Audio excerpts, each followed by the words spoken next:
Hi, and welcome to the X22 Report. My name is Dave, and this is episode 544. And today's date is December 17th, 2014. And the title of this episode is, Why is the U.S. reestablishing ties with Cuba after 50 years? Let's get into the economic collapse news. Now, in my past reporting, I talked about Greece and how they're going to have these elections, and there was Goldman Sachs out there warning that they better have these elections and everything better go smoothly, or they might see Cyprus-style prolonged bank holiday. Now, right now, we're seeing that Samara failed to get the votes to elect to be elected as president. Samara loses first of 3 December votes on president. Should the parliament fail to elect Greece's next president, the parliament dissolves and snap elections are then due. That's the worst case scenario for for Goldman Sachs, and they warned about this, and it looks like they're heading down this path at this point.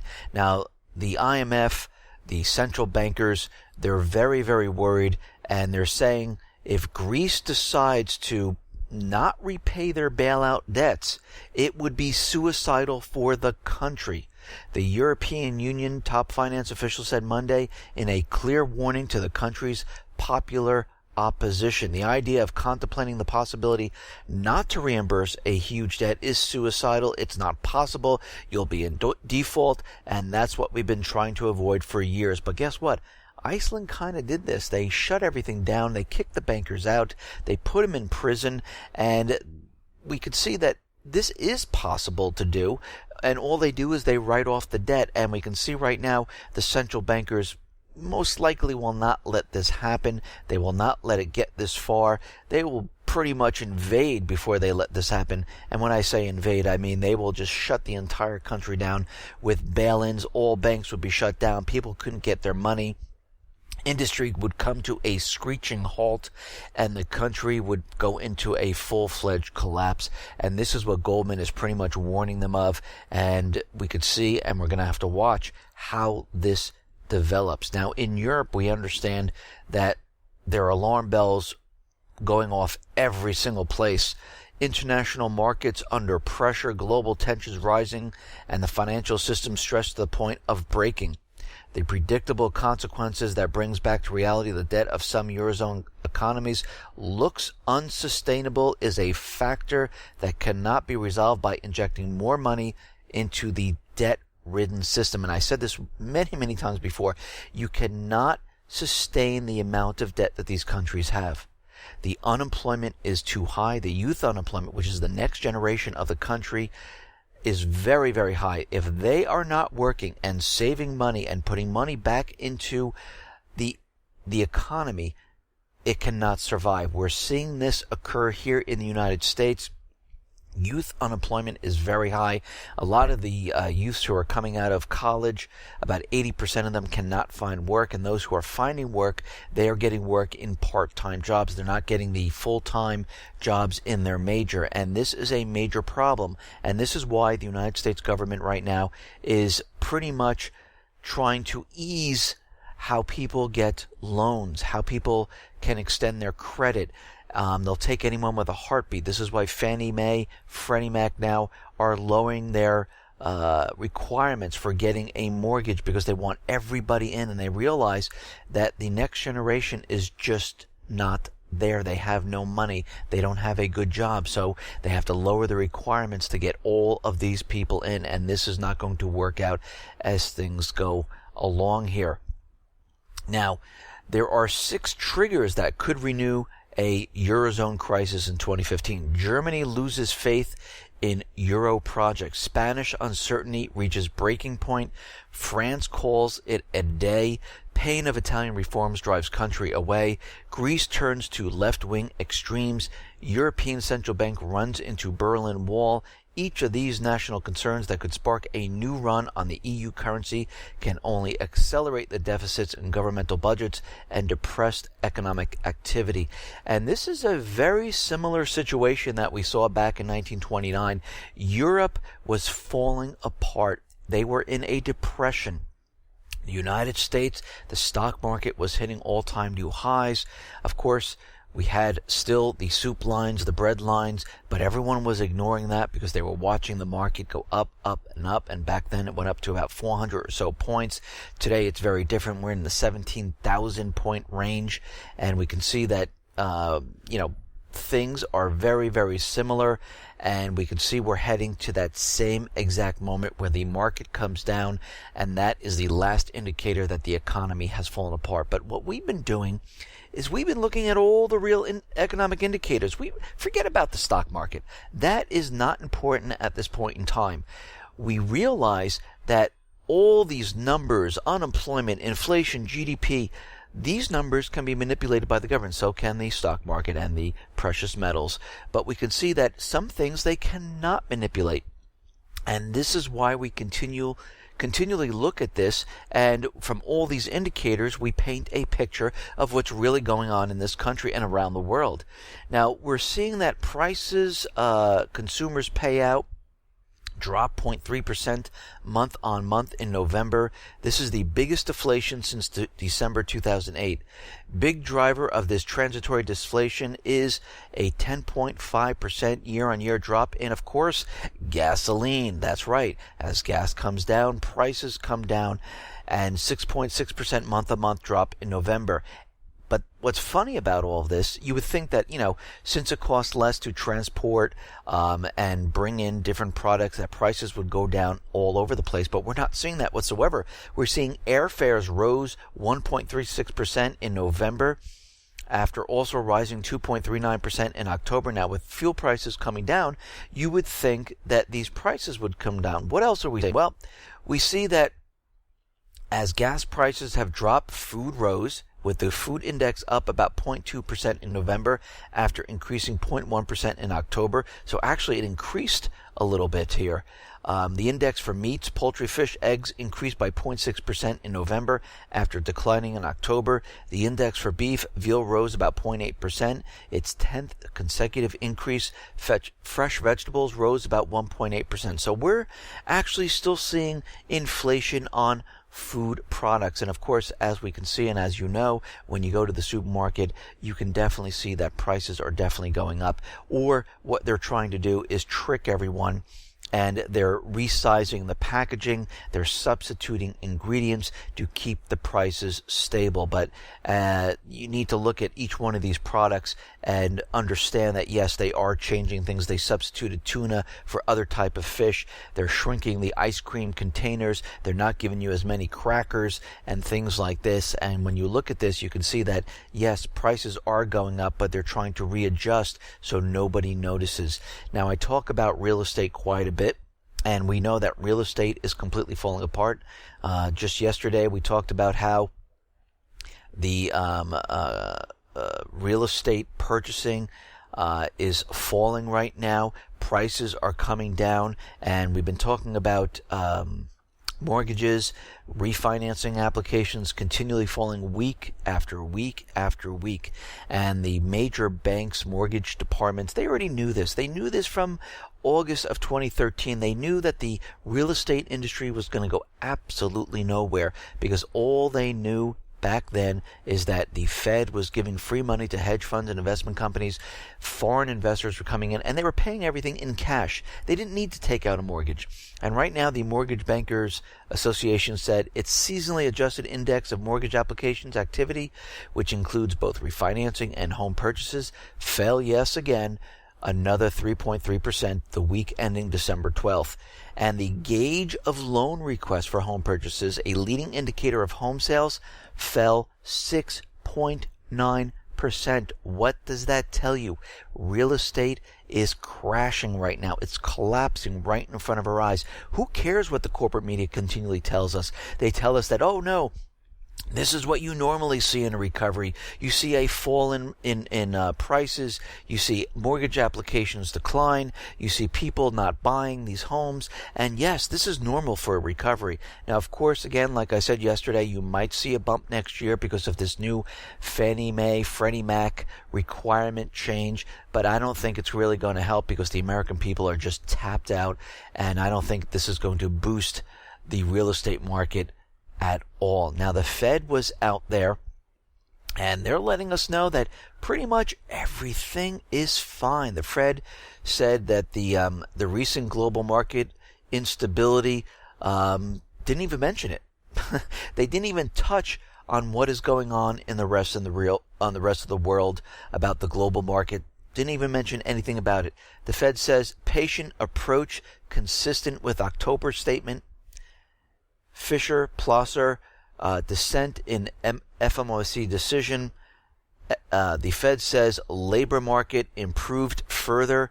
Well, I don't know how they can say this is improved. Yes, they manipulated the numbers. They came down to 5 point something percent. Really doesn't matter because we know they're manipulated. And we could see that even if this is true, what are their jobs? They are temp jobs. They're hospitality. They're whatever part-time retail jobs there are right now. The Fed sees inflation rising to target as low oil impact fades. So as prices of oil go back up, they're going to see inflation rising once again, and they're going to raise rates. And I'm going to say, once they start raising rates, and this is why they haven't done it yet, once they start raising rates and mortgages go up, the real estate market's going to completely fall apart. And everything else, refinancing, businesses, it's all going to start to crumble apart. What happened in 2007, 2008? The interest rates started to creep up. Things started to fall apart. And this is why they've been suppressing them and keeping them down as long as they have. Fed sees jobless rate at full employment by late 2015. They are saying that GDP growth in 2015 is going to be about 2.6% to 3%. Well, yes, if they manipulate it, but if you take the real numbers, we're in negative territory. We have to remember the GDP was recalculated all the way back to 1929. They included research and development, and then they recalculated all the way back up to the present time to get us in the green right now. But if you look at the real GDP, we're in negative territory right now. The Fed sees 2015 jobless rate somewhere around 5.2 to 5.3%. Now, of course, as we know and as we can see, that we're seeing a lot of layoffs in 2014. A lot of major corporations have laid off a lot of people, and we can see that there are going to be more layoffs coming up. And this number that they're giving us doesn't show full-time great jobs. We don't see wages going up. We're actually seeing them decline. So what they're talking about actually really doesn't make sense to what is going on in the industry. And as retail continually shrinks, more and more people are being laid off. And you have to remember, part-time jobs right now, those people who didn't meet the requirements of working a certain number of hours and reaching a certain number of pay, they can't apply for unemployment. They're really not even counted. Those real estate agents that haven't been selling homes because the real estate market's falling apart, they're not considered employed or unemployed because they're just free agents out there and it's their own business. So they're really not counted because it's more sales. So we can see right now that these numbers really are manipulated. They don't make sense, and they are meaningless to all of us because, as we know, the real unemployment numbers is around 30% or so. Now, Obama has signed the $1.1 trillion spending bill into law, and he also did something else. He made about 30 million acres of Alaskan waters off limits to drilling. With his pen on Tuesday, President Obama signed a memorandum putting 30 million acres of Alaska's North Basin off limits to oil and natural gas drilling. These waters are too special and too valuable to auction off to the highest bidder, Obama said. This action comes after the Obama administration declared 266 million acres, twice the size of California, of Alaskan coastline to be protected habitat of the Arctic ringed seal, which is listed as a threatened under the Endangered Species Act. And most likely that this land, and like all the other lands that are protected, are pretty much used as collateral for the debt that other countries hold. Because if the United States completely defaults and falls apart, they're going to give these countries the land. That's the deal they've made. And we can see this is why they're actually doing this. It's not because they want to protect the wildlife. This is what they said when they went after Clive and Bundy. They went after there because we have to protect the wildlife in the area. No, that wasn't the reason whatsoever. They wanted his land to develop. So whatever the government is telling us, and I've said this many, many times before, it is always the opposite of what they're trying to tell us. Now, as we know, the United States government's central bankers are trying to put the squeeze on Russia, and we saw the ruble drop dramatically. They tried to raise interest rates, and from all of this, the Russian retail sales exploded with growth. It unexpectedly accelerated the growth of retail sales to the fastest in 6 months as people snapped up consumer goods out of concern prices will rise further amid the country's worst currency crisis. Purchases of television sets, computers, soared about 50% and 24% respectively from the previous month, compared with a 0.3% monthly increase in retail sales. So people were going out there, they were very nervous, thinking that their money was going to be worth absolutely nothing, and they started to buy up goods, and all of a sudden they had a boom of retail sales. So that is good for the business owners, and it looks like they're kind of getting the ruble under control right now. They're looking into what has been going on, and we can see that the upper house plans to probe into the central bank role in the ruble crash. The Federation Council chair has ordered a vote on a parliamentary investigation into the recent activities of the central bank and its alleged role in the worst ever plunge of the ruble state. They're saying that they weren't doing what they were supposed to be doing, and everything they did worked in the opposite way. Now we see the Fed doing the same thing, and we all have to understand these central banks, even though Russia, Putin, has taken control of the bank, it's still privately owned, and the government does direct the central bank, but you have to remember the central bank, they have no allegiance to any country whatsoever. The allegiance is to them.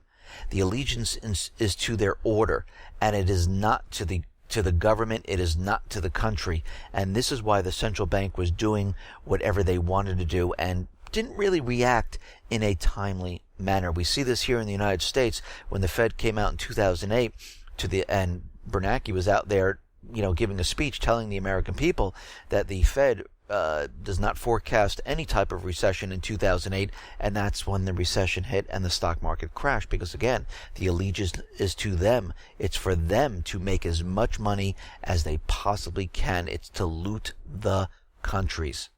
Now, as we know, Obamacare was put into place. Well, of course, it's known as the Affordable Care Act, but I call it Obamacare. A lot of people call it Obamacare, and those people who've been listening to me, you pretty much know how I feel about this, and this is not a benefit to the people, it is a tax. And we can see right now that Obamacare was out there, and this was supposed to be universal coverage for everyone, and everybody will get health insurance, and everyone will be covered, and everything will be fine. But it looks like this is not what's happening right now. Actually, those people who've applied for Obamacare last year, they're really not going back to Obamacare. They're deciding to take the penalty hit instead because they see the premiums rising. We also see that millions still remain unable to afford the premiums available on the exchanges, and they don't qualify for Medicaid in states that chose not to expand the program. About 4 million people are pretty much in this situation, and I'm sure there's a lot more that are in this situation where they decided not to take Obamacare because the premiums are getting way too high, they can't afford them, and they rather take the penalty at this point in time. And we can see right now, if this was truly universal coverage, everyone would have it. It would be a fantastic benefit. There would be no penalties. There would be no taxes. The government would even want it, but we're not seeing this whatsoever. The government doesn't want it. The people really don't want it. The people don't want to pay extra for health insurance. The businesses are getting around the penalties by taking on illegal workers because they don't want to have anything to do with Obamacare. So you could tell right now, if all these people are doing this and trying to get around it, nobody really wants it. Congress exempted themselves. The president didn't even take it. So how great is Obamacare? Now, we understand the illegals are coming over the border, and the U.S. has opened the largest immigration detention center in the United States. It was opened in South Texas, and we can see right now this is all under the president's executive order on immigration. The New York Times reported that the center, which is part of Obama's effort to reinforce the southwest border to prevent a new surge of illegal immigration, covers 50 acres of land, will hold up to about 2,400 migrants who have illegally crossed the border. And of course, as we know, they get cell phones, they get clothing, and then they are shipped off to different parts of the country, giving a work permit, and then they go ahead and they work for those corporations that don't get penalized on Obamacare. And we can see right now this has been planned all along. This is part of the agenda, and we can see that he is pushing this forward as hard as he possibly can. But there is a federal judge out there saying that the Obama immigration actions is completely unconstitutional. A federal judge has found parts of President Obama's immigration executive actions unconstitutional. The opinion filed Tuesday by U.S. District Court Judge Arthur Schwab in Pennsylvania still marks the first court opinion to tackle Obama's immigration announcement. He said Obama's immigration actions are invalid and effectively count as legislation from the executive branch.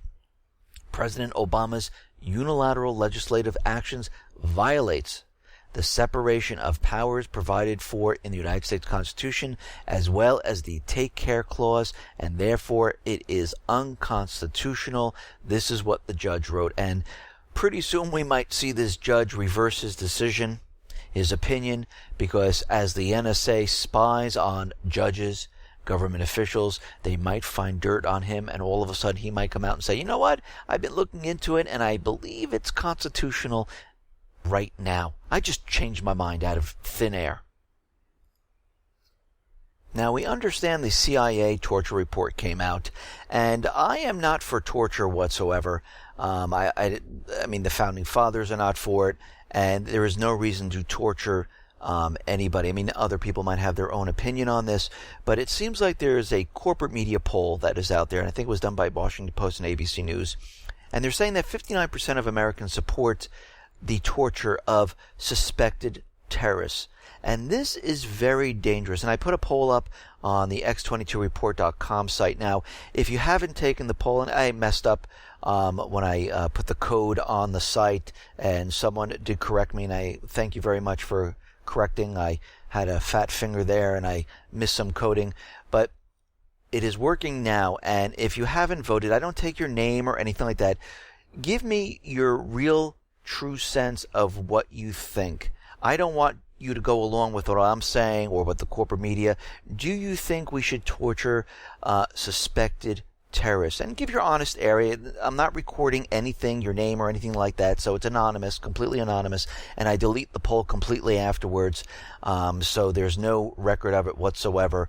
And I just want to know if this actually compares this in the same way that it does with the corporate media, because a lot of times I think the corporate media kind of manipulates their polls into making people think in a certain way, and every time I put a poll up there, it always seems to be the opposite. So I want your real honest opinion of what you think, and if you go right to the homepage, it's a yes or no question, and you just hit vote, and that's it.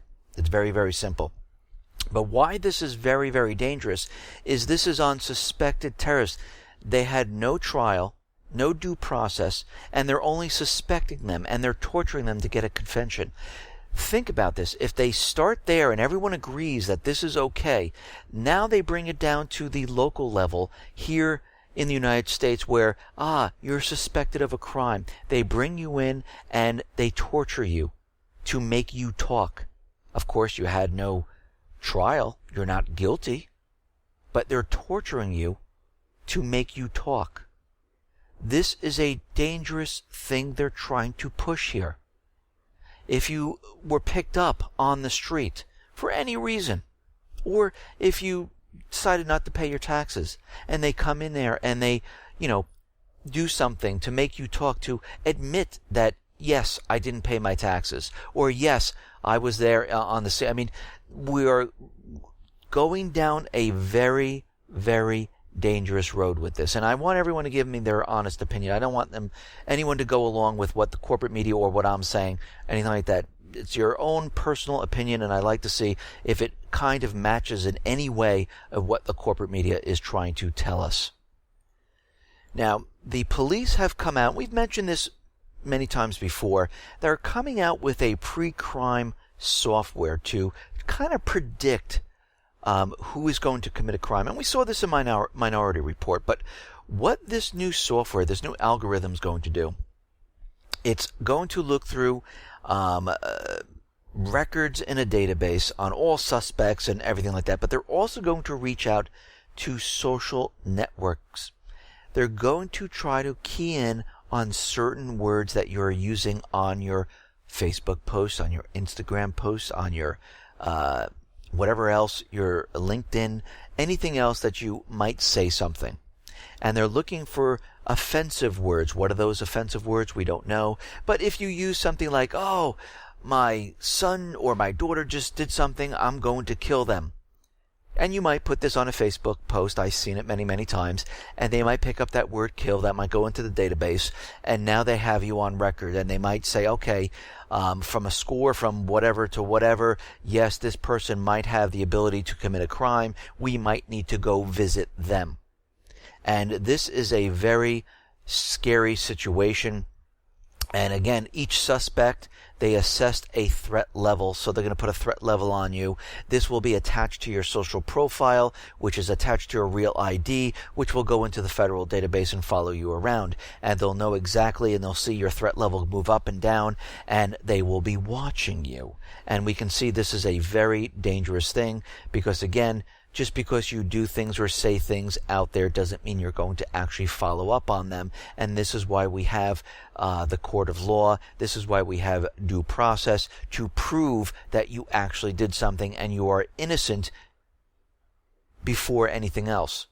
And they have to prove that you actually did it. What they're trying to do is they're trying to stop it before it even happens. And we see that this is quite impossible to do.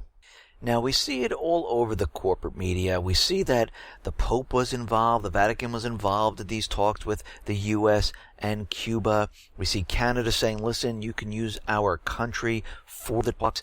And Obama is out there, and he's saying that 50 years have shown that isolation hasn't worked. Wait a minute. Isolation doesn't work. Sanctions don't work. But the United States government, central bankers, are placing sanctions on Russia, on Iran, on Syria, and many other countries.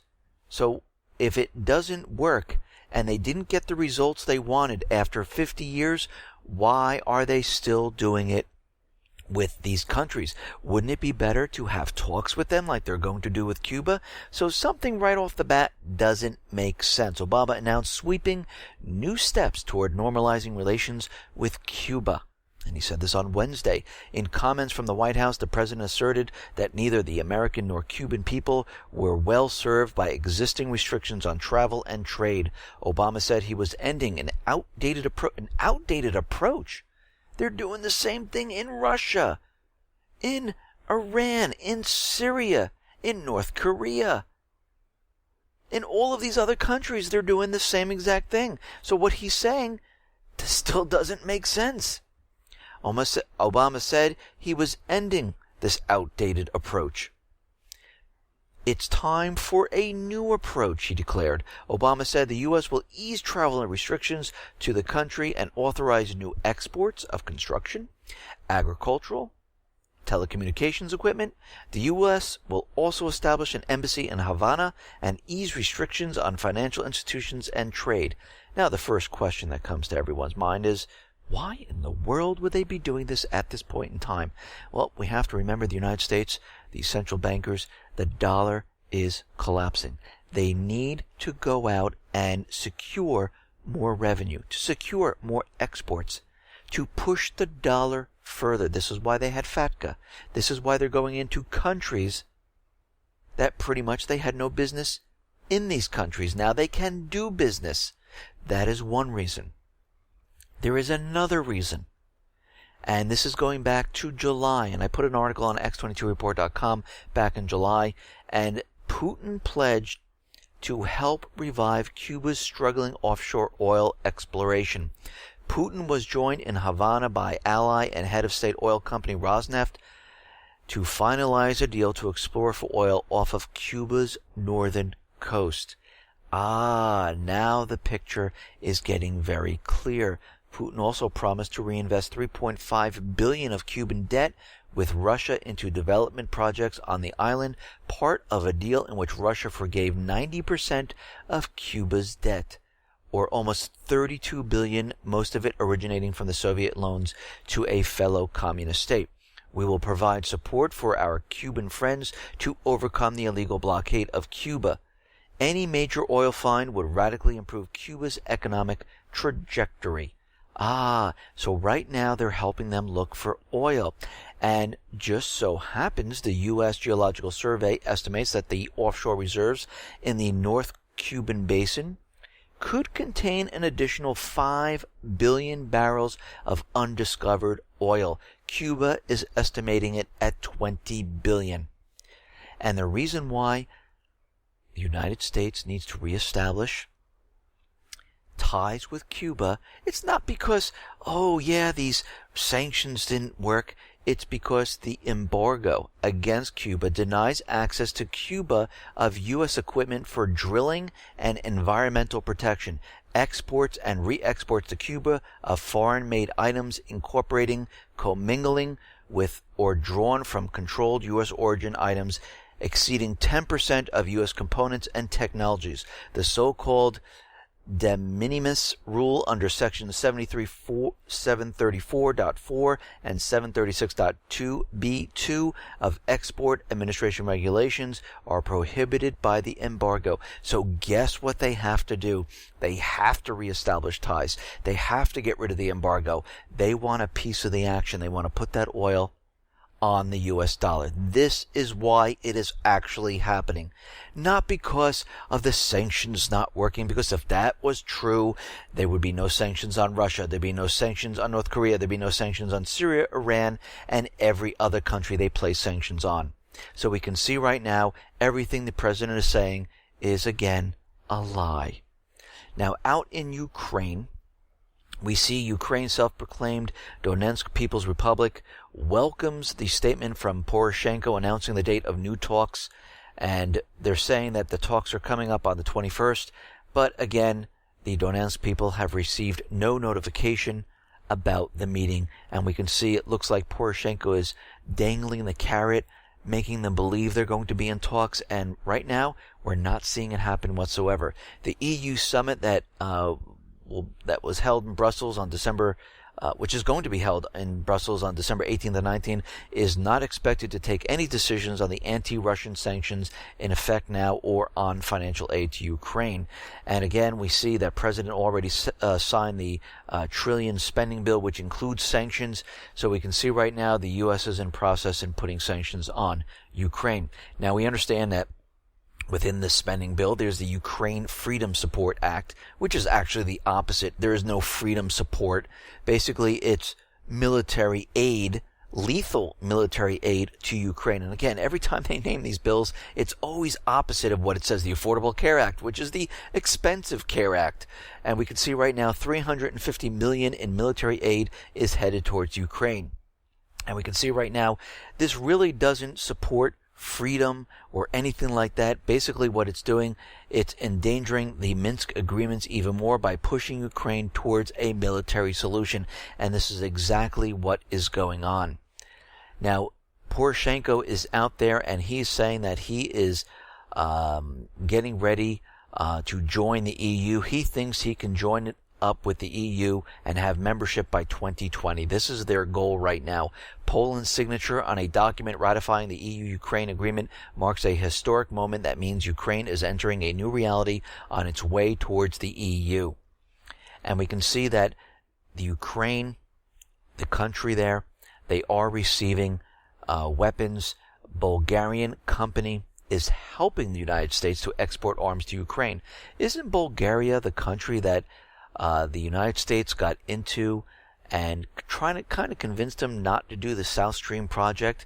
Well, the company Bulkamers has made an attractive offer to Kiev to buy lethal weapon, namely the M107A1 and the 82A1 rifles, with a training on their use included. Kiev has already purchased 2 KS-1 unmanned aerial vehicles Other weapons include prohibited ones, might also have been sold to Ukraine with the assistance of this company. So we can see right now, Ukraine is getting ready. They're building up their armed forces.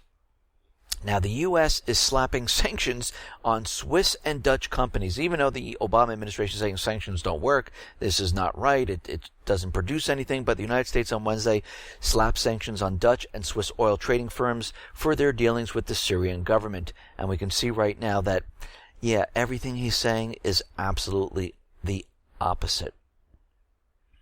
Now, we understand that in Syria, Russia, Assad, they're getting together. They're trying to have these peace talks with Assad and the Syrian opposition. Iran is backing them. They're backing the talks, and we're going to have to see how this plays out and how these talks go.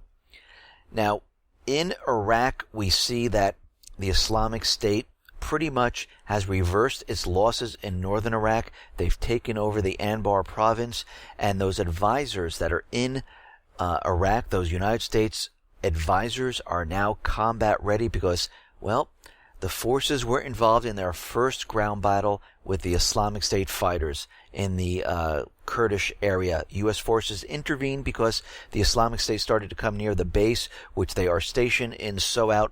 They responded in self-defense. So right now, they have already started fighting in the country. They're no longer advisors.